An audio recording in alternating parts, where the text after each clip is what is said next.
Hello guys, welcome back to the channel. पिछली बार ही हम लोगों ने पढ़ा था डायमेंशन एनालिसिस में। हमने स्टार्ट किया था यहाँ से एंड हम लोगों ने डायमेंशंस कैसे निकालते हैं, व्हाट आर डायमेंशंस, निकालते कैसे हैं, फिज़िकल क्वांटिटीज़ क्या क्या होती हैं, और कुछ एग्जांपल्स हम लोगों ने देखे थे। ठीक है, आई होप सबको ये निकालने आते होंगे। मैंने इसके आगे तुम लोगों पे छोड़ दिया था कि तुम कितना सॉल्व कर सकते हो।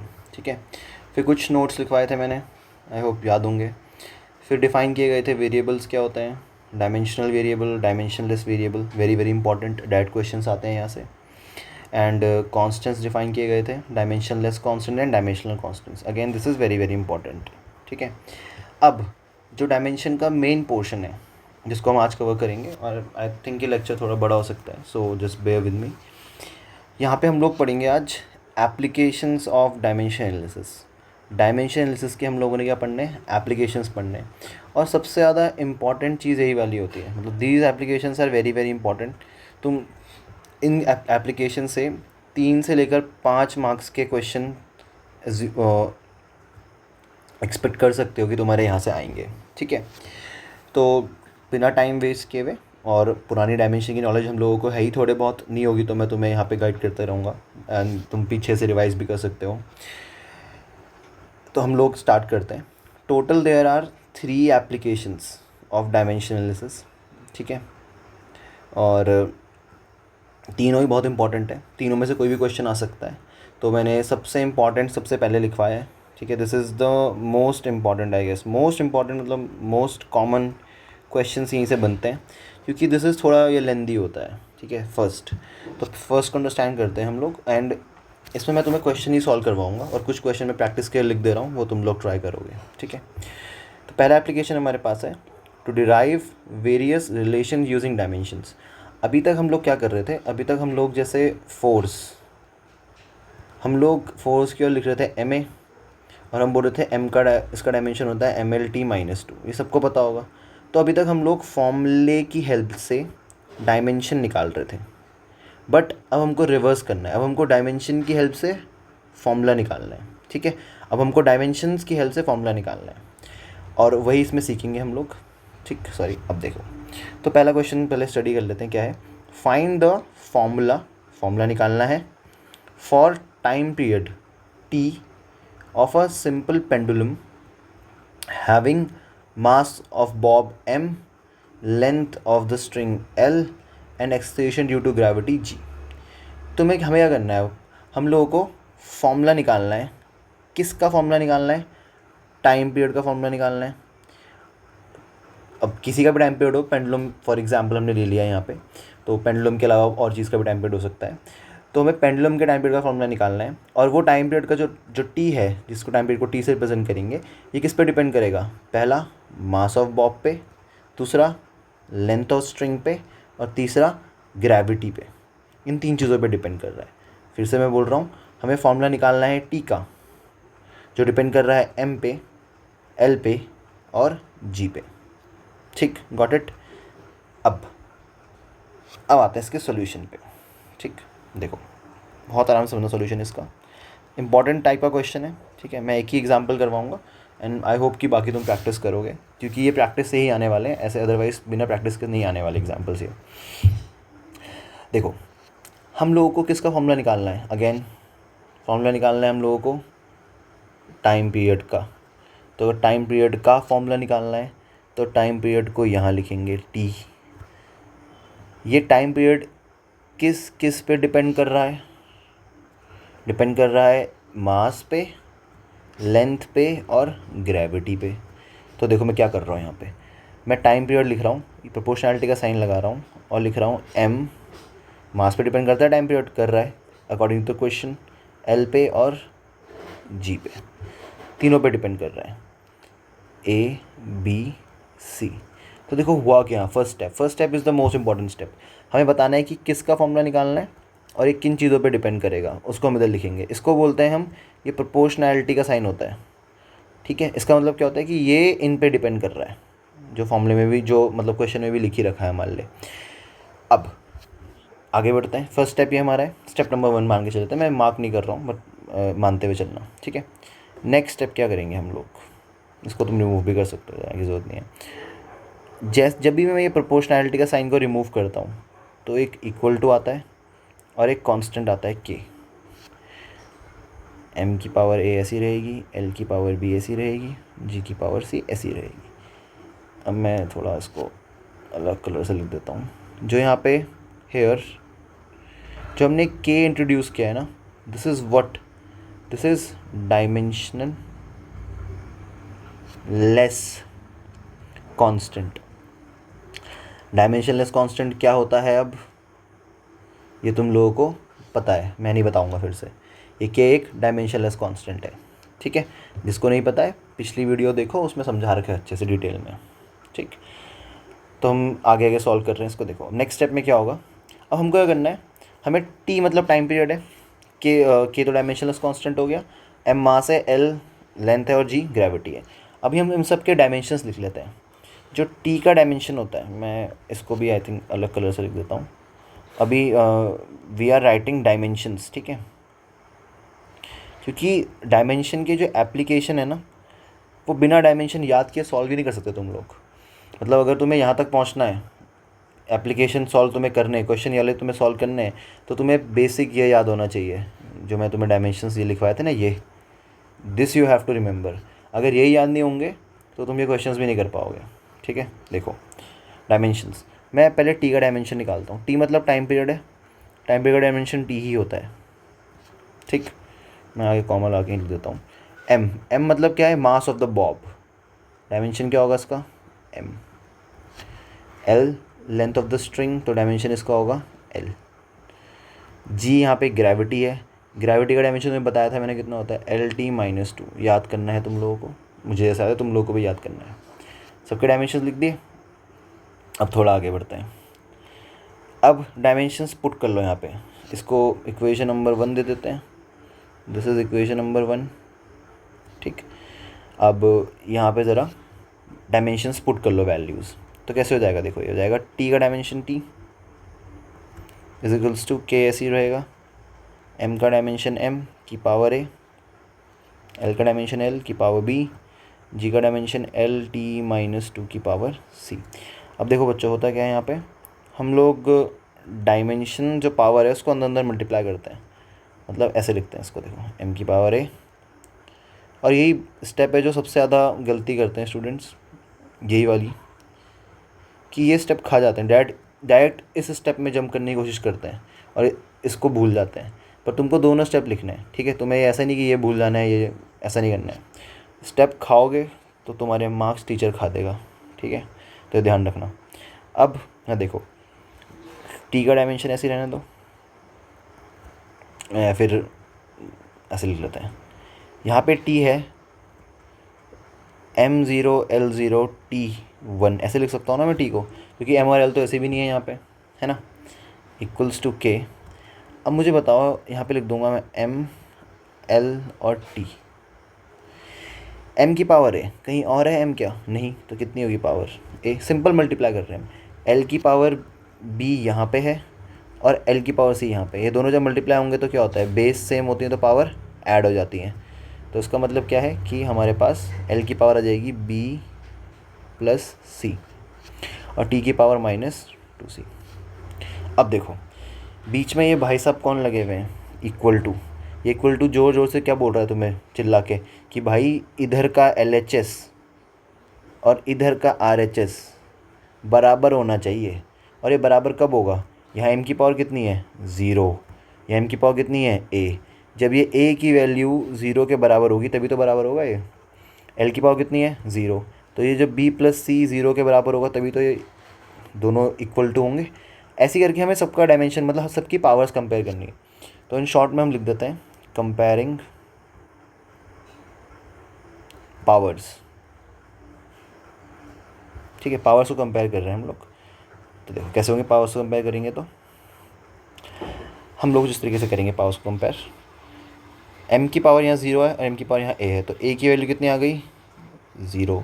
इसको अलग कलर से लिख लेता हूँ थोड़ा इंटरैक्टिव बनाने के लिए, 0 ऐसे हो गया, ठीक। यहाँ पे l की पावर कितनी है b प्लस सी, और वहाँ l की पावर कितनी है 0, तो b प्लस सी की वैल्यू कितनी आनी चाहिए 0 आनी चाहिए। बेसिक है तो बहुत। यहाँ पे t की पावर कितनी है -2c, इधर t की पावर कितनी है 1, तो यहाँ पे c की वैल्यू कितनी आ गई -1/2, कुछ ऐसी वैल्यू आ गई। अब c की वैल्यू ये रही, यहाँ पुट कर दो, तो b -1/2 इजिकल्स टू 0, तो b की वैल्यू कितनी आ गई 1/2। ठीक है, अब हमने a b और c तीनों की वैल्यू निकाल ली। अब देखो इन वैल्यूज़ को उठा के मैं कहाँ पुट करूँगा, ये देखो मैं कहाँ पुट करूँगा इन वैल्यूज़ को उठा के, इक्वेशन नंबर 1 में, इसमें, क्योंकि यहीं पे तो वैल्यूज़ दे रखी है हमने। तो मैं क्या करूँगा, मैं नेक्स्ट लाइन से लिखूँगा, मतलब यहाँ पे थोड़ा स्पेस की कमी होने के कारण मैं यहाँ लिख रहा हूँ, तुम्हें नीचे कंटिन्यू करना है, और साइड बाय साइड तुम इनको नोट भी कर सकते हो, क्योंकि these are the best note you will get on dimension analysis. अच्छे नोट है काफ़ी है। तो हम ऐसे लिखेंगे, putting values of a b and c in equation 1, तो हमें क्या मिल जाएगा, t इक्वल्स टू k, तो ऐसे ही रहेगा, m की पावर a की वैल्यू कितनी है 0, l की पावर b की वैल्यू कितनी है हाफ, c की पावर g की पावर c, इसकी वैल्यू है -1/2। ये भी तुम्हारा करेक्ट आंसर है। इतना भी छोड़ दोगे स्कूल में तो कोई दिक्कत नहीं है, थोड़ा और अच्छा दिखाना है इस आंसर को तो ऐसे लिख सकते हो, t equals to k, m की पावर 0, किसी की पावर 0 कितना होता है 1, तो 1 लिखेंगे नहीं हम। l की पावर हाफ मतलब कितना होगा, ऐसा लिखेंगे l की पावर हाफ, और माइनस हाफ को नीचे भेज देंगे तो प्लस हाफ हो जाएगा। इसको अल्टीमेटली मैं कैसे लिख सकता हूँ, t इजिकल्स, उसको और सुंदर बना सकते हैं हम लोग, √l/g। कैसे आया ये, think about it, power half होती तो रूट लग जाता है ना। तो this is the solution of the question. ठीक है, मैंने बहुत आराम से समझाया, तो आई गेस रिपीट करने की ज़रूरत नहीं पड़ेगी। दिस इज़ सबसे इंपॉर्टेंट, ये वाला ये बनाना है, रिलेशन बनाना इंपॉर्टेंट है। फिर ये साइन हट के इक्वल टू और के आता है, के इज़ डायमेंशनलेस कांस्टेंट, क्या होता है मैं नहीं बताऊंगा, खुद पढ़ के आना। फिर हम डायमेंशंस याद होने चाहिए हमको, डायमेंशंस याद होंगे तो हम लोग डायमेंशंस की वैल्यूज़ को यहाँ पुट करेंगे, टी की वैल्यू को मैंने यहाँ पुट किया, एम की वैल्यू को यहाँ पुट किया, एल की वैल्यू को यहाँ पुट किया, जी की वैल्यू को इधर पुट किया। हमारे पास कुछ ऐसे निकलेगा फॉर्मूला, इसको सॉल्व करेंगे हम लोग, पावर्स को कंपेयर करेंगे, ए बी और सी का आंसर निकालेंगे, फिर इन ए बी सी को उठा के वापस इक्वेशन नंबर 1 में डाल देंगे, जो भी हमारा आंसर आएगा this is also the correct answer. तो मैं ज़रूरी नहीं कि तुम्हें यहाँ तक लेके जाना है आंसर को, ये भी करेक्ट आंसर है। ठीक है, मैंने इसको थोड़ा सुंदर तरीके से लिख दिया, गॉट इट। तो ये फर्स्ट एप्लीकेशन है हमारा डायमेंशन एनालिसिस का, फर्स्ट एप्लीकेशन हम लोगों ने कर लिया। और अगेन दिस इज़ इंपॉर्टेंट, मैं तुम्हें जो क्वेश्चन करवाया डायरेक्टली ये भी एग्जाम में आ जाता है। ठीक है, ये बहुत कॉमन है आना। ठीक, चलो कुछ मैंने क्वेश्चन तुम्हें प्रैक्टिस के लिए दिए, तो यू कैन प्रैक्टिस, स्क्रीनशॉट लेके प्रैक्टिस कर सकते हो। ठीक है, ये और ये क्वेश्चन प्रैक्टिस के लिए है। These are both good questions, ये भी आता है एग्जाम में, और ये वाला थोड़ा ट्रिकी टाइप का है, पर इट इज़ इम्पॉर्टेंट, क्योंकि यहाँ पे जो वेट है ना, बहुत बच्चे वेट की जगह ले लेते हैं, वेट का डायमेंशन ले लेते हैं एम, तो वेट का डायमेंशन एम नहीं होता। वेट का डायमेंशन क्या होता है, वेट का डायमेंशन होता है, बताओ, MLT-2। Got it. तो ये लेके चलना है तुमने यहाँ पे, बाकी तुम्हारा सब कुछ सही आएगा आंसर। ठीक, चलो अब आते हैं हम नेक्स्ट एप्लीकेशन पे। एप्लीकेशन नंबर 2 ये बोल रही है हमें, सेकेंड एप्लीकेशन है हमारी ये। ठीक है, ये है conversion of one system of units into another system. मतलब सिस्टम हम लोगों ने पढ़े थे, देखो SI सिस्टम पढ़ा था ना, CGS पढ़ा होगा तुम लोगों ने, MKS भी पढ़ा होगा, FPS भी पढ़ा होगा, और भी हो सकते हैं, पर हम बेसिकली SI और CGS की बात कर रहे हैं यहाँ पे। तो अगर हम SI से CGS में किसी को कन्वर्ट कर सकें और CGS से SI में कन्वर्ट करना है, एक सिस्टम की यूनिट्स को दूसरे सिस्टम में कन्वर्ट करना है, और ये तुम लोग बचपन से करते हुए आए हो। फॉर एग्ज़ाम्पल मैं बोलूँगा 1 किलोमीटर में कितने मीटर्स होते हैं, तो तुम बोलोगे 1000 metre. This is SI system, this is not SI system. ये CGS थोड़ा है, नॉट SI है, तो नॉट SI को मैं SI में कन्वर्ट कर दे रहा हूँ। ठीक, मैं बोलूँगा 1 मीटर में कितने सेंटीमीटर होते हैं, 100 सेंटीमीटर। तुमने कन्वर्ट कर लिया SI को किस में, CGS में। तो ये बचपन से करते हुए आए हम लोग, बट अब हम क्या करेंगे, हम अनदर सिस्टम में कन्वर्ट तो करना है हम लोगों को, यूजिंग, क्या पढ़ रहे हैं हम चैप्टर, डायमेंशंस। अब हमको डायमेंशंस को यूज़ करके कन्वर्ट करना है एक सिस्टम को दूसरे सिस्टम में, ठीक है। इसके लिए एक बहुत अच्छा फॉर्मूला है हमारे पास, स्कूल्स में ऐसे भी दिखा देते हैं N1U1 = N2U2, जिसको उससे समझ में आता है अपने स्कूल के अकॉर्डिंग अच्छी बात है, कर लो। पर माई रिकमेंडेशन विल बी कि तुम ये वाला फॉर्मूला यूज़ करो। दिस फॉर्मूला इज़, तुमको लेंदी लगेगा अभी क्योंकि तुम 10th से 11th में आए हो, but this is the easiest formula, सबसे आसान फार्मूला यही वाला है। देखो यहाँ पे N2 लिखते हैं हम लोग, यहाँ N1, this is M1/M2 A, L1/L2 B, T1/T2 C। अब कैसे यूज़ करते हैं इस फॉर्मूले को, ये हम एग्जाम्पल नंबर 1 में समझते हैं, ठीक है। तो देखो ये डायमेंशन सारे एग्जाम्पल से ही तुम समझोगे, कुछ तुम करोगे होमवर्क में, प्रैक्टिस में, कुछ तुम्हें मैं करवाऊँगा। And I am trying to keep this video as short as possible, तो तुम इसको बार बार रिपीट करके देख सकते हो जब तुम्हें कोई डाउट हो। मैंने अच्छे से समझाया है एक स्टेप। चलिए अब इसको देखते हैं। फॉर्मूला तुम्हारी आंखों के सामने है, कन्वर्ट करना है हमको 1 न्यूटन को डाइन में। 1 न्यूटन, अच्छा न्यूटन किसकी यूनिट है? फोर्स की ना, किसी को इसमें डाउट तो नहीं है। और न्यूटन तुम लोगों को पता होगा कि न्यूटन कैसी यूनिट है, न्यूटन है SI यूनिट। और ये डायन, डायन बोल दिया मैंने, डाइन है वैसे ये, डाइन, डाइन होती है फोर्स की CGS यूनिट, ठीक है। ये याद रख लो, तुमको इसके बारे में नहीं पता, मैं तुम्हें बता दे रहा हूँ। तो मैं कोने में कहीं लिख देता हूँ ऐसे करके, जो डाइन होती है ये होती है CGS यूनिट ऑफ किसकी, फोर्स की, CGS यूनिट होती है, ठीक है। चलो अब हम इस क्वेश्चन से कुछ चीज़ें आइडेंटिफाई कर लेते हैं। पहले मैं तुम्हें शॉर्ट में दे देता हूँ कैसे करना है। ये न्यूटन से हमने क्या आइडेंटिफाई कर लिया कि भाई किसकी बात हो रही है यहाँ पे, फोर्स की बात हो रही है। और न्यूटन से हमने चीज़ आइडेंटिफाई कर ली कि भाई ये जो है, दिस इज़, मैं शॉर्ट, तुम्हें ऐसे एक्चुअल में लिखना नहीं है, तुम्हें समझाने के लिए लिख रहा हूँ मैं, SI, और दिस इज़ CGS। तो हम कहाँ से कहाँ कन्वर्ट कर रहे हैं, हम कन्वर्ट कर रहे हैं SI से CGS। ये देखो एरो ऐसे बनेगा ये वाला, ठीक है। अगर लिखा होता पहले डाइन बाद में न्यूटन लिखा होता तो मैं बोलता CGS से SI की तरफ जा रहे हैं। तो हमारे पास जो फर्स्ट सिस्टम है, जो हमारा ये है फर्स्ट सिस्टम, कौन सा है, SI। सेकेंड सिस्टम कौन सा है हमारे पास, CGS। This is the first system, this is second system. मैं फर्स्ट सेकेंड क्यों बोल रहा हूँ, क्योंकि देखो मैंने यहाँ N2, N1, M1, L1, T1, 2, 2, 2 ऐसे लिखा है ना मैंने, तो जहाँ जहाँ मैंने 2 लिखा है मतलब ये सेकेंड सिस्टम है, जहाँ जहाँ मैंने 1 लिखा है यहाँ ये क्या है, फर्स्ट सिस्टम है। तो फर्स्ट सिस्टम कौन सा हो गया हमारे पास, SI, सेकेंड सिस्टम हो गया हमारे पास CGS। अब हम आते हैं अपने फॉर्मूले पे। हमने क्या क्या चीज़ें आइडेंटिफाई कर ली कि ये फोर्स के बारे में बता रहा है और हमें जाना है SI से CGS में। तो जो फोर्स है ना, सबसे पहले इस फोर्स का डायमेंशन लिख लेते हैं हम लोग। क्या होगा ये, MLT-2। अब देखो जादू, तुम्हें दिख रहा है ये M1/M2, बेसिकली M की बात हो रही है ना ये, और पूरे M की पावर क्या है, A, पूरे L की पावर क्या है, B, पूरे T की पावर क्या है, C। यहाँ देखो MLT लगा के ना स्क्वायर ब्रैकेट मैंने, इसका मतलब क्या है कि मुझे जो ये फोर्स है ना, ये फोर्स का डायमेंशन मुझे बताएगा कि A, B और C की वैल्यू कितनी होनी चाहिए। तो अगेन तुम्हें कोई भी एप्लीकेशन अगर डायमेंशन एनालिसिस का सॉल्व करना है तो you must have to remember all the dimension formula.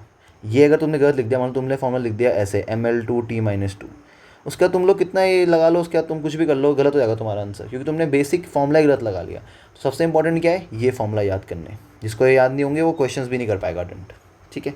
And trust me, dimension is the easiest part of your class 11th, सबसे आसान पार्ट है क्लास 11th का। इसके बाद धीरे धीरे चीज़ें थोड़ी थोड़ी हार्ड होती रहती हैं, बट इतनी हार्ड भी नहीं होती, तो घबराने की ज़रूरत नहीं है, ठीक है।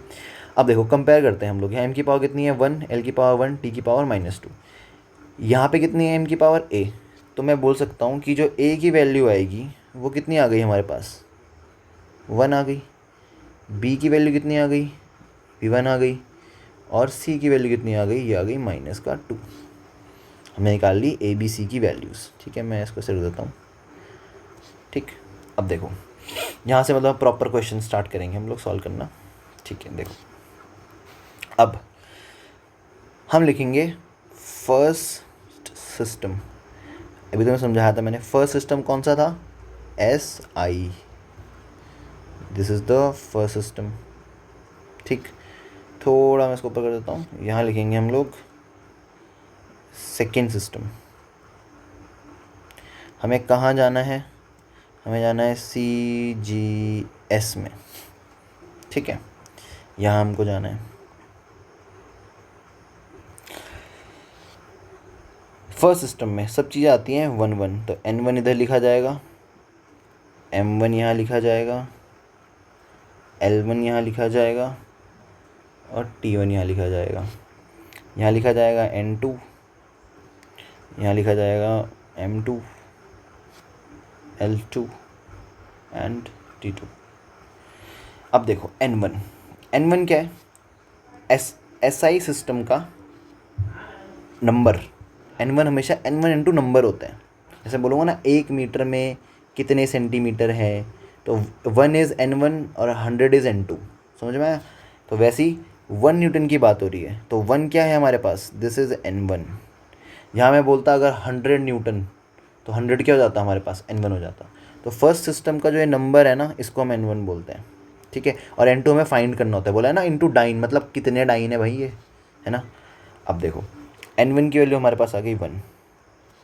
M1 मास SI में क्या होता है, kg, बताने की जरूरत नहीं होनी चाहिए। लेंथ होती है मीटर में, टाइम होता है सेकंड में। N2 हमको फाइंड आउट करना है, N2 हमको फाइंड आउट करना है। M2 होता है CGS में ग्राम, सेंटीमीटर लेंथ होती है और टाइम सेकंड्स में होता है। अब आते हैं हम इस वाले फॉर्मूले पे, देखो इसको निहारो पहले अच्छे से, निहार लिया। मैं लगाता हूँ उस फॉर्मूले को, अप्लाई करेंगे, बहुत ही ब्यूटीफुल फॉर्मूला है, इजी टू अप्लाई। हम लिखेंगे N2 is equals to N1 कितना है हमारे पास 1, लगाओ ऐसे ब्रैकेट। M1 कितना है kg, M2 कितना है ग्राम की पावर A थी, A की वैल्यू कितनी थी, ये देखो 1। दूसरा L1 कितना हमारे पास है, मीटर अपॉन सेंटीमीटर की पावर B की वैल्यू कितनी है 1, ठीक है। अब देखो, सॉरी ये क्या हिल रहा है ऐसे, सेकेंड और अपॉन सेकेंड, T2 था सेकेंड, ये भी सेकेंड पावर 2। अब ये ऐसे नहीं कटेंगे, सबको एक ही बिरादरी में लेके आओ। कैसे लेके आएंगे एक बिरादरी में, देखो जी ऐसे लेके आएंगे। 1000 ग्राम, 1 kg में कितने ग्राम होते हैं 1000। अब ये मत बोलना ये नहीं आता तुम लोगों को, फिर तो भैया चुल्लू भर पानी में डूब मरने के अलावा कोई और ऑप्शन नहीं होगा। इतना तो आना ही चाहिए, 10th में पहुंच गए हो, 11th में पहुंच गए, सॉरी 10th पास करके, ऐसा। तो सबको मैंने एक ही यूनिट में कन्वर्ट कर दिया, है ना। अब ये ग्राम से ग्राम को काट डालो, सेंटीमीटर सेंटीमीटर को काट डालो, सेकंड सेकंड को काट डालो, क्या आंसर आ जाएगा 1। 1000 की पावर 1 1000 ही होता है, 100 की पावर 1 100 ही होता है। सेकंड सेकंड 1 बचा, 1 की पावर कितनी भी हो जाए 1 ही होता है। तो कितना आंसर आ गया हमारे पास, 10 की पावर 0 कितने गिन लो, 1 2 3 4 5 5। तो हम बोल सकते हैं, दैट इम्प्लाइज, हम बोल सकते हैं ऐसा कि 1 न्यूटन में कितने डाइन होते हैं, 10 की पावर 5 डाइन। समझ में आया। अगेन बहुत ही इजी क्वेश्चन है, ज़्यादा कुछ बड़ा हार्ड नहीं है इसमें। डायमेंशन पता होना चाहिए, पहली चीज़ डायमेंशन पता होना चाहिए, कहाँ से कहाँ जाना है आइडेंटिफाई करना आना चाहिए, फॉर्मूला पता होना चाहिए, ठीक है। And this is a piece of cake, आसान है काफ़ी करना। अगला, कभी कभी एग्जामिनर हिलावा होगा, तुमसे दुश्मनी निकालेगा, तो तुमको भी थोड़ा हिलावा बनना पड़ेगा, ठीक है। देखो अब क्वेश्चन पहले पढ़ लेते हैं हम लोग, क्वेश्चन तुम लोग पढ़ रहे हो तो मैं सॉल्यूशन लिख रहा हूँ। हाँ जी, पढ़ लिया क्वेश्चन। क्वेश्चन में देखो क्या लिखा हुआ है, क्वेश्चन में लिखा हुआ है convert 10 joule into a system where mass is 10 kg, time is 1 minute, length is 1 centimetre. अब ये SI से CGS नहीं बोल रहा है, ठीक है। SI है ये, जूल SI होता है, जूल होती है वर्क की यूनिट, ठीक है, वर्क की एनर्जी की यूनिट होती है जूल, ये SI होता है। पर ये SI से अब की बार CGS आने के लिए नहीं बोल रहा है, SI से भेज रहा है तुम्हें न्यू सिस्टम में। अच्छी बात है, तो और आसान हो गया हमारे लिए काम। कैसे, देखो सबसे पहले आइडेंटिफाई क्या करेंगे हम लोग कि हमको कहाँ जाना है, SI से जाना है ना, और कहाँ जाना है, नए सिस्टम में जाना है। तो पहले तो आइडेंटिफाई करेंगे जूल के बारे में। ये जो जूल भाई साहब हैं, ये जूल, ये किसकी यूनिट होते हैं, एनर्जी के होते हैं। एनर्जी का डायमेंशन याद होगा तो बहुत अच्छी बात है, ml/t - 2 होता है एनर्जी का डायमेंशन। तो भाई इसके अकॉर्डिंग सॉल्यूशन डालते हैं, सॉल्यूशन ये लिख देता हूँ मैं, ठीक है। नीचे क्वेश्चन और नीचे और थर्ड एप्लीकेशन है ना, जगह बचानी पड़ेगी। यहाँ इसके अकॉर्डिंग अब फॉर्मूले से कंपेयर करोगे तो जो ए की वैल्यू कितनी आ जाएगी 1, बी की वैल्यू आ जाएगी 2, सी की वैल्यू आ जाएगी -2। अगर मैं तो डायरेक्ट लिख दिया ना अब तो मैं, तो अगर तुम्हें समझ में नहीं आ रहा है कि ए बी सी कैसे निकाला हमने, तो ऊपर वाला पार्ट देख लेना रिवाइंड करके, ठीक है। अब आगे बढ़ते हैं। फर्स्ट सिस्टम कौन सा है हमारा, वही कहानी होगी, कहानी तो सेम ही रहती है बेटा, कंसेप्ट है ये। एस आई से हमें कहाँ जाना है भाई साहब, हमें जाना है न्यू सिस्टम में। तो लिख देता हूँ मैं यहाँ पे न्यू सिस्टम, सॉरी सेकंड है ना ये, सेकंड सिस्टम है जो, वो है न्यू, नया बनाया मैंने अभी निकाला है बक्से से, ठीक है। फर्स्ट सिस्टम में क्या लिखते हैं हम लोग हमेशा, N1 M1 L1 T1, ये लिखा जाता है ना हमेशा। N1 क्या है जी, वहाँ पे 1 था, यहाँ पे 10 है बोला था ना, जो यहाँ नंबर लिखा होगा वो होगा N1, ध्यान दे रहे हो तो समझ में आएगा। M1 कितना होगा, SI में kg होता है, मीटर और सेकंड। यहीं पे ट्विस्ट है, N2 तो हमको फाइंड आउट करना है, this we have to find out, पर M2 L2 and T2 is given, देखो यहाँ दे रखा है ना, तुम्हें दिख भी रहा होगा, ये मास, ये टाइम और ये लेंथ। हमारा काम तो आसान हो गया, our work is easy. Serious में तो हमें पता होना चाहिए ना कितना कितना होता है, यहाँ तो गिवन है, तो हमारे फंसाने के चक्कर में हमारा काम आसान हो चुका है। M2 कितना दे रखा है 10 kg, L2 इज़ लेंथ कितनी दे रखी है 1 सेंटीमीटर, और टाइम दे रखा है 1 मिनट। लगा दीजिए, फॉर्मूला लगा देते हैं। फॉर्मूला कितना है, N2 इजिकल्स टू N1 की वैल्यू कितनी है 10, M1 upon M2, M1 is kg, M2 is 10 kg की पावर ए की वैल्यू क्या है 1, देख लेना ABC की वैल्यू बहुत ज़रूरी है।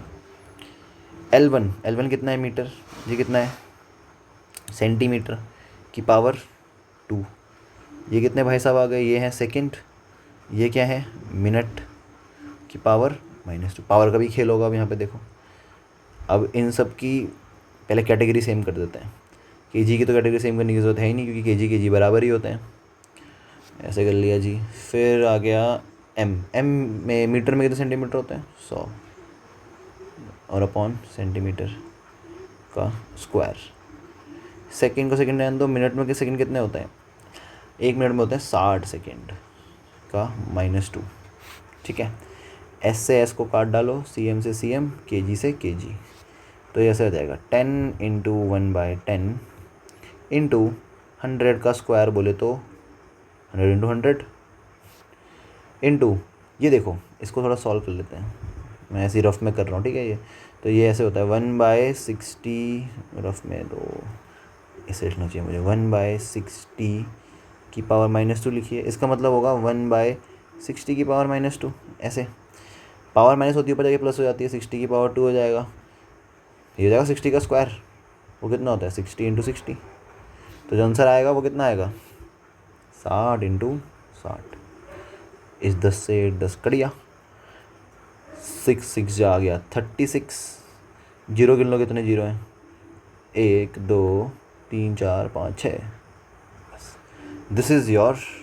इसको मैं कलर चेंज कर देना चाहिए था मुझे थोड़ा इंट्यूटिव बनाने के लिए, तो आ जाएगा 36 × 10⁶। कुछ यूनिट नहीं लिखेंगे इसके पीछे हम लोग, क्योंकि ये न्यू सिस्टम है, तो न्यू सिस्टम में लिख देंगे न्यू यूनिट, द एंड। समझ में?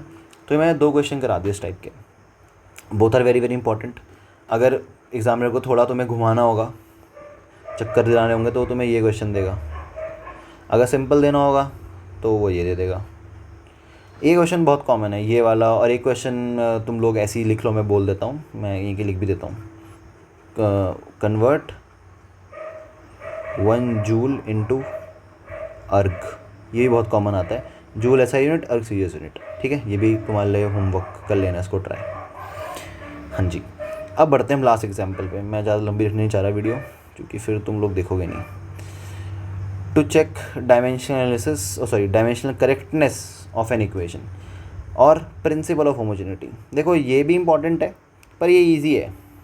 इसके जो टाइप 1 और टाइप 2 हैं वो इजी है, टाइप 3 थोड़ा टिपिकल हो सकता है। बहुत सिंपल है। होमोजेनिटी मतलब होता है कि LHD इक्वल्स टू RHD आना चाहिए। अब LHD RHD क्या है बोलोगे तुम? LHS और RHS जो होता है वो हमने मैथ्स में पढ़ा है, फिजिक्स में होता है LHD RHD, ठीक है। मतलब left hand dimensions and right hand dimension. अगर ये बराबर आ गए तो मैं क्या बोलूँगा कि वो इक्वेशन क्या है, डायमेंशनली करेक्ट है या फिर वो क्या है, होमोजिनस है, ठीक है। देखो एक टाइप 1 का एग्जांपल देखो क्या है। Check the dimensional correctness of the following equation. ये तुम्हें इक्वेशन गिवन है, दिस इज इक्वेशन, तुम्हें बताना है इसका ये डायमेंशनली करेक्ट है कि नहीं है। सॉल्यूशन क्या होगा, देखो क्या बोला मैंने, LHD निकालेंगे और RHD निकालेंगे, एज सिंपल एज दैट, और चेक करेंगे दोनों अगर सेम आ गए तो वही बल्ले बल्ले, नहीं तो नहीं होगा करेक्ट, ठीक है। अभी हाफ mv² है, इसका जो हमारे पास डायमेंशन होगा क्या होगा, हाफ तो होता है डायमेंशनलेस कांस्टेंट, मास का डायमेंशन m। हाँ मैं ये बताना भूल गया, सॉरी। जो ये MV MGH ये तुम्हें मैंने क्वेश्चन शॉर्ट लिखा है, पर तुम्हें गिवन होगा, ये जो तुम्हारे क्वेश्चन पेपर में क्वेश्चन आएगा ना तो गिवन होगा। M मतलब मास, V मतलब वेलोसिटी, G मतलब ग्रेविटी, H मतलब हाइट। अपने मन से मत मान लेना कि V मतलब वेलोसिटी होता है हमेशा, ये अपने ख्याली पुलाव मत पका के आना वहाँ। V मतलब वॉल्यूम भी हो सकता है, तो पढ़ लेना पेपर में अच्छे से आँख कान खोल के अपने कि भाई यहाँ पे V मतलब क्या लिखा है, वहाँ बगल में लिखा होगा ऐसे करके कि V मतलब वेलोसिटी है, H मतलब हाइट है, G मतलब ग्रेविटी है। मैंने नहीं लिखा क्योंकि मैं बोल रहा हूँ तो मैं समझा रहा हूँ, ठीक है। तो with that clear in mind हम आगे बढ़ते हैं। मास हो गया M, वेलोसिटी कितनी होती है डायमेंशन LT-1, याद कर लेना भाई डायमेंशन, 10 बार बोल चुका हूँ मैं इसी लेक्चर में। इसका स्क्वायर है, खोल लो उसको, हो जाए L² T⁻², हो जाएगा। आंसर आ जाएगा ml2T⁻²। RHD क्या होगा, RHD हो जाता हमारे पास MGH है। M बोले तो मास, G बोले तो ग्रेविटी, और H बोले तो हाइट। हाइट मतलब लेंथ ही होता है बेसिकली। तो M L×L L² T⁻²। तो देखो देखो देखो आ रहा है सेम, ये तो सेम आ गया। तो हम बोल सकते हैं LHD, थोड़ा चल LHD equals to RHD, therefore equation is dimensionally correct। और क्या बोल सकता हूँ मैं, होमोजेनस। इक्वेशन कैसी आ गई, डायमेंशनली करेक्ट आ गई या फिर होमोजेनस आ चुकी है। अब नेक्स्ट टाइप देखते हैं। नेक्स्ट टाइप में क्या है, नेक्स्ट टाइप में हमारे पास है एक नोट। हाँ पहले तो ये वाला समझ में आ गया होगा। ऐसे ही बहुत और क्वेश्चंस भी आ सकते हैं, जैसे फॉर एग्जांपल MA=mv²/r, ये तुम ट्राई कर सकते हो। ये यहाँ पे एक्सेलरेशन वगैरह होता है, ये बहुत सिंपल क्वेश्चंस होते हैं, ठीक है। काफ़ी प्रैक्टिस क्वेश्चन तुम्हें तुम्हारे बुक में मिल जाएंगे, और काफ़ी क्वेश्चन तुम्हें मतलब PDF वगैरह में मिल जाएंगे, कहीं की भी PDF में मिल जाते हैं, कहीं की भी तुम उठा लो, क्योंकि तुम्हारे पे कोई रिफ्रेशर कुछ भी पड़ी होगी तो। अब टाइप 2 पे जाते हैं। देखो एक्चुअल में इसके टाइप इतने हैं नहीं, बुक्स में ऐसे कोई टाइप नहीं है, मैंने बना रखे हैं टाइप फॉर द कन्वीनियंस, ठीक है। टाइप 2 क्या है, इसमें पहले नोट है एक। नोट देखो, नोट बहुत इंपॉर्टेंट नोट है ये, वेरी इंपॉर्टेंट नोट। ये बोल रहा है कि always consider plus and minus signs as equal to in dimensional analysis. और जगह नहीं, सिर्फ डायमेंशन एनालिसिस में जहाँ जहाँ प्लस साइन आएगा या माइनस साइन आएगा उसको क्या मानना है, इक्वल टू ही मानना है। क्योंकि भाई L-L, दो L को माइनस करके 0 आंसर नहीं आता है। डायमेंशन कभी 0 नहीं होता है, डायमेंशन मिनिमम 1 हो सकता है, जिसका मतलब क्या होता है M0 L0 T0, डायमेंशनलेस, ठीक है। तो ये दिमाग मत दौड़ा देना अपना। डायमेंशंस को हम जोड़ भी नहीं सकते, डायमेंशन को हम माइनस भी नहीं कर सकते, डायमेंशन को सिर्फ मल्टीप्लाई कर सकता हूँ और मैं डिवाइड कर सकता हूँ। तो मैं इन दोनों को क्या मानूंगा, जब दोनों ये साइन आएंगे इनको इक्वल टू मानूंगा। अब देखो एग्जाम्पल क्या है।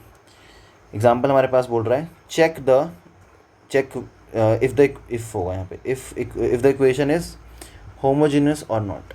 होमोजीनियस मतलब LHD is equals to RHD आना चाहिए।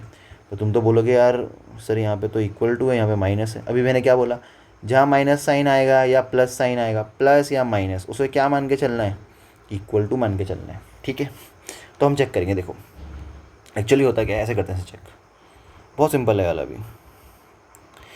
चेक होता है ऐसे, ऐसे लिखते हैं हम लोग, डायमेंशन ऑफ S निकालते हैं, इसका पहले निकालेंगे, जो आएगा भगवान जाने क्या डायमेंशन आएगा देखते हैं। फिर निकालेंगे dimension of VT, dimension of VT। फिर निकालेंगे हम डायमेंशन ऑफ, मैं DM लिख रहा हूँ, ऑफ 2GT²। ठीक है, अब मैं बता देता हूँ। S मतलब यहाँ डिस्प्लेसमेंट है, V वेलोसिटी है, T टाइम है, G है ग्रेविटी और T टाइम ऑब्वियसली बात है। ठीक है, मतलब यहाँ डिफाइंड होंगे, तुम क्वेश्चन जब आएगा वही वाली बात। अब जब मैं इसका डायमेंशन निकाल रहा हूँ, S डिस्प्लेसमेंट है, कितना आ जाएगा 1, VT, V मतलब वेलोसिटी, LT -1 और T की जगह लिख देंगे T, आंसर आ जाएगा L। और यहाँ पे आ जाएगा कितना, 2 का डायमेंशन तो डायमेंशन लेस होता है, कांस्टेंट है, LT -2 और T² का मतलब T का स्क्वायर आ जाएगा L। तो देखो क्या ये इक्वेशन डायमेंशनली करेक्ट है? हाँ है, क्योंकि dimension of S is equals to dimension of VT is equals to dimension of 2GT²। समझ में आ रहा है? L L L, तो इक्वेशन डायमेंशनली करेक्ट। मैंने क्या बोला, नेगेटिव साइन को क्या मानना है, इक्वल टू। नेगेटिव क्या बोल रहा है कि भाई VT का डायमेंशन इसका डायमेंशन बराबर आना चाहिए। अगर ये बराबर नहीं आता, ये दोनों, ये तीनों ही बराबर, मतलब कोई भी दो बराबर नहीं आते इसमें से, तो मैं बोलता डायमेंशनली इनकरेक्ट है। बट क्योंकि डायमेंशन ऑफ S VT के बराबर है, दोनों के उसमें इक्वल टू का साइन है तो आना ही है। और VT किसके बराबर आ गया, इसके बराबर आ गया। ऑब्वियसली तीनों आपस में बराबर आ गए, तो डायमेंशनली क्या हो जाएगा, करेक्ट हो जाएगा। सिंपल है, ठीक है, ईजी पार्ट है ये, हार्ड नहीं है। अब जो समझने वाला पार्ट है, मैं जल्दी जल्दी इसको रैप अप करता हूँ। Most most most most most most important, इससे इंपॉर्टेंट वाले भी क्वेश्चन तुम बिल्कुल 100% मांगे चलो आएंगे एग्जाम्स में, 100% आएंगे। अभी हमें करना है find the dimensions of A and B, third type है ये। ठीक है, अब हमें A और B का डायमेंशन निकालना है। और मैं एक चीज़ मेंशन करना भूल गया कि गिवन, मैं लिख लेता है अलग से, गिवन इक्वेशन इज होमोजेनस।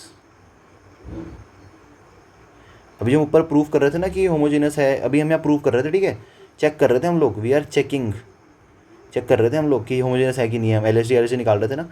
अब हमको पता है कि ये होमोजेनस है, मतलब डायमेंशन बराबर है। अब हमें बताना है कि A और B का डायमेंशन कितना होगा।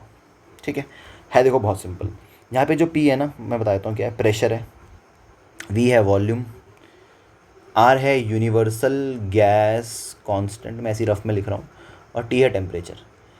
भैया अब इसका डायमेंशन क्या होता है यूनिवर्सल गैस कांस्टेंट का, ये मुझे भी नहीं पता, तुम्हें भी नहीं पता। ठीक है, टेम्परेचर का डायमेंशन केल्विन होता है, हमने कभी यूज़ करना नहीं है इसको, तो मतलब ये दो तो यूज़लेस है। मैं ऐसा क्यों बोल रहा हूँ, जो तुम्हें रूल पढ़ा है याद करो, मैंने क्या बोला है, जहाँ जहाँ प्लस या माइनस का साइन आएगा यहाँ, उसको क्या मानना है, इक्वल टू मानना है। मतलब दिमाग में ऐसे मान के चलो कि ये इक्वल टू लिखा है और ये इक्वल टू लिखा है, तो इसका मतलब क्या हो जाएगा, डायमेंशन ऑफ P इसके बराबर जाना चाहिए और डायमेंशन ऑफ V इसके बराबर जाना चाहिए, क्योंकि इक्वेशन कैसी है, होमोजेनस है। आया समझ, दिमाग में घुस रहा है कुछ? अब देखो, मतलब ये बोलना क्या चाह रहा है, डायमेंशन किसका, P का शुड बी इक्वल टू आना चाहिए डायमेंशन ऑफ A/V²। एक ये बात बोलना चाह रहा है। दूसरी बात ये भाई साहब बोलना चाह रहा है कि डायमेंशन किसका, V का शुड बी इक्वल टू आना चाहिए डायमेंशन ऑफ P।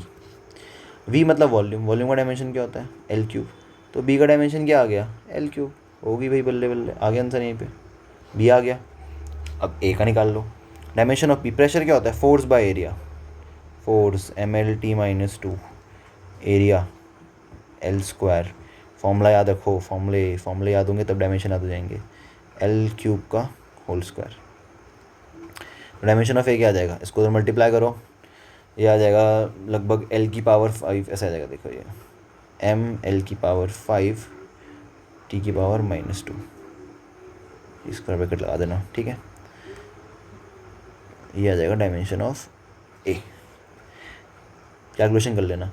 तो देखो क्या मुझे इस R की ज़रूरत पड़ी, T की ज़रूरत पड़ी, हटा दो इनको, इग्नोर मारो इनको।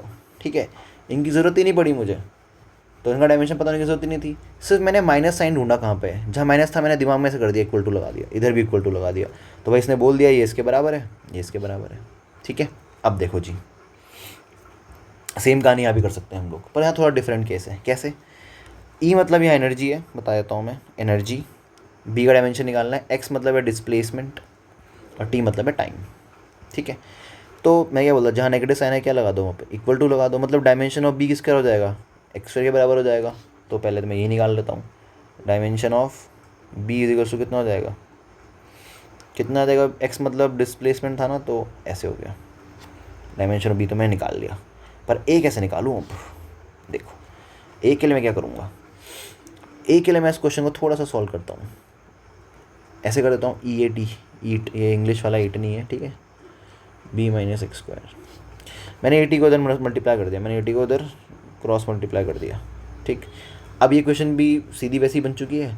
मैंने क्या बोला, होमोजीनियस तो पहले से गिवन है ये इक्वेशन, मतलब इसका डायमेंशन इसके बराबर आना चाहिए और इसके बराबर भी आना चाहिए। तो हम क्या करेंगे, हम लिखेंगे ऐसे, dimension of E A T should be equals to किसके और, डायमेंशन ऑफ बी के बराबर आना चाहिए। बी का डायमेंशन कितना है, एल स्क्वायर है। यहाँ पे ई का डायमेंशन क्या होता है, energy, M L two T minus two, और टी का डायमेंशन क्या होता है, टी, और ए ऐसे रहने दो। तो ये कितना आ जाएगा, ए आ जाएगा हमारे पास एम की power minus 1 T, this will be the dimension of A. इसको सॉल्व करोगे तो हमारे पास ये आंसर आएगा। ठीक है, चलो आगे समझ आ रहे क्वेश्चन। ये लास्ट है, इसके बाद ज़्यादा तो मैं बोल नहीं करेंगे, मैं खुद ही थक गया हूँ। डायमेंशंस ऑफ ओमेगा एन के, दिस इज़ अगेन, मैं इसको कितना भी इंपॉर्टेंट लिख दूँ इसकी वैल्यू कम नहीं हो जाएगी, ये वेरी वेरी इंपॉर्टेंट बोल सकते हो तुम क्वेश्चन। ठीक है, कॉमन है आना। इसमें क्या बोल रहा है, find the dimension of omega, omega बोलता है, ठीक है, इसको डब्लू नहीं है, डब्लू मैं ऐसे बनाऊँगा और ओमेगा मैं ऐसे बनाऊँगा स्टाइलिश थोड़ा। तो ये ओमेगा है और ये क्या है, के है। तो मैं डायमेंशन निकालना है। वाई जो है यहाँ पे डिस्प्लेसमेंट है, ए है एम्पलीट्यूड, साइन तो साइन होता है, टी है टाइम, एक्स है डिस्टेंस। ठीक है, ये तुम्हें क्वेश्चन में गिवन होगा। भाई मुझे एम्पलीट्यूड का डायमेंशन तो नहीं पता, इस ए का डायमेंशन तो नहीं पता, वाई का तो पता ही है, चलूँगा फिर भी इसकी ज़रूरत पड़ेगी नहीं हम लोगों को। ठीक, ये क्या लिखे हैं भाई साहब, साइन, साइन हो, कॉस हो, टैन हो, सेक हो, कोसेक हो, कॉट हो, इनमें से कुछ भी ट्रिग्नोमेट्रिक रेशियो लिखा हो ना, उसके अंदर ये एंगल होता है, एंगल में कुछ भी लिखा होगा डायमेंशनलेस होगा, क्योंकि भाई साहब ये खुद डायमेंशनलेस होते हैं, बताया था तुम लोगों को मैंने। ये क्या होते हैं, साइन, डायमेंशनलेस वेरिएबल्स। तो ये जो लिखा है डायमेंशनलेस है, तो इसलिए ये क्वेश्चन इंपॉर्टेंट हो जाता है। क्यों? क्योंकि देखो ये बोलना चाह रहा है कि जो ओमेगा और टी का डायमेंशन है ना, सॉरी ऐसे लिखना चाहिए मुझे, डायमेंशन ओमेगा टी, ये एक माइनस साइन है, क्या बोला था, जब माइनस आएगा उसे क्या मानना है, इक्वल टू मानना है, प्लस को भी इक्वल टू मान सकते हो। किसके बराबर होना चाहिए, डायमेंशन ऑफ किसके बराबर, के एक्स, और दोनों के दोनों किसके अंदर है, साइन के अंदर। और साइन कैसा होता है, ये होता है साइन। तो एक बार मैं ऐसे कर लेता हूँ, डायमेंशन ऑफ ओमेगा टी, तीनों इक्वल टू है ना, किसी को भी कंपेयर कर लो, किसी से भी चलेगा। तो लाइन खींच के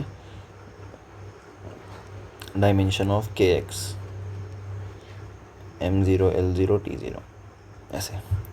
ओमेगा टी, टी का डायमेंशन, टी तो टाइम है, टाइम का डायमेंशन टाइम होता है। ओमेगा लिख लो बाहर ऐसी, W बना दिया ओमेगा, यहाँ लिख लो M0 L0 T0, यहाँ पे के लिख लो ऐसी बाहर, एक्स मतलब लेंथ था बताया तुम्हें मैंने, तो ऐसे लिख लो। तो यहाँ से ओमेगा की डायमेंशन कितना आ गया, टी की पावर -1, और ये कितना आ गया, के का डायमेंशन आ गया एल की पावर -1। तो हमने ये भी निकाल लिए। तीनों क्वेश्चन में अलग अलग लॉजिक लगा है, कंसेप्ट सेम लगा है जो तुम पहले से पढ़ते हुए आ रहे हो। मैंने एक बताया अभी कि माइनस को मानेंगे इक्वल टू, माइनस को इक्वल टू, माइनस को इक्वल टू, इवन जहाँ प्लस आएगा उसको भी इक्वल टू ही मानना है। ठीक है, ऐसे में सोचना कि माइनस को ही मानते हैं हमेशा। दूसरा कंसेप्ट हमने लगाया, इक्वल टू से एक डायमेंशन निकल रहा, दूसरा ही निकल रहा था 80, मैंने क्रॉस मल्टीप्लाई कर दिया।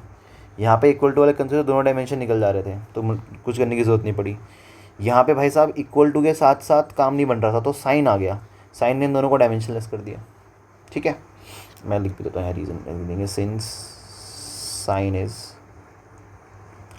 Dimension less. तो this is all about the dimension analysis. ख़त्म हो गया, बड़ी वीडियो बनी चुकी है। आई डोंट नो कौन इसको कितना दिखेगा, कितना पड़ेगा इससे, बट रिवाइज तुम्हें यहीं से करना पड़ेगा अब, ठीक है। This is very very important, बहुत ज़्यादा इंपॉर्टेंट है ये, ठीक है। And with that dimension analysis ख़त्म हो चुका है। डायमेंशन की लिमिटेशन तुम लोग खुद पढ़ सकते हो, थ्योरी वाला पार्ट है। इसके बाद मैं नेक्स्ट टॉपिक तुम्हें जो कराऊंगा वो कराऊंगा मोशन इन स्ट्रेट लाइन, और उसमें हम लोग भी क्वेश्चन वाइज समझेंगे। आई गेस ये पैटर्न ज़्यादा बढ़िया कि तुम्हें क्वेश्चंस कराए, क्वेश्चन के थ्रू समझाया जाए। एक क्वेश्चन मैं कराऊँ और कुछ क्वेश्चन तुम्हें घर पे प्रैक्टिस करने के लिए दूँ, ठीक है। चलो with that set that's all, बाकी नेक्स्ट लेक्चर में देखते हैं।